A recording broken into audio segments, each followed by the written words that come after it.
what is known as the Planalto Rock Cut. It's the southern gateway of the Lehigh Gorge State Park. As we continue our journey, watch for deer, turkey, black bear, and other smaller game animals roaming through the gorge, as well as various types of hawks, vultures, and even the occasional bald eagle flying high above. The West Forest, sheltered in the valley of the mountains, is a perfect habitat for Pennsylvania wildlife, both big and small. And to your right, along the next several miles, you may get a glimpse of portions of what was the Lehigh Canal. You may also notice some of our state fowl in the mountain laurel, as well as a thriving variety of oaks, maples, poplars, and birch trees.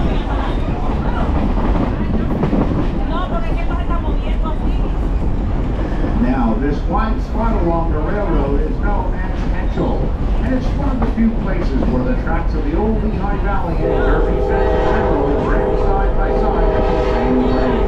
The former Jersey Central Road that is now the Legend Trail that you see in the road and runs over 20 miles to Whitehaven, Pennsylvania.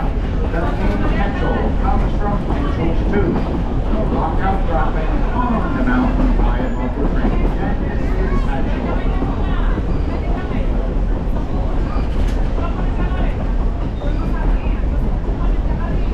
Between Reading and Scranton, it officially opened for rail traffic on February 4th, 2020.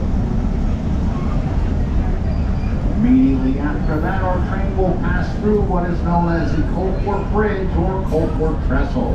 It spans the former Lehigh Valley.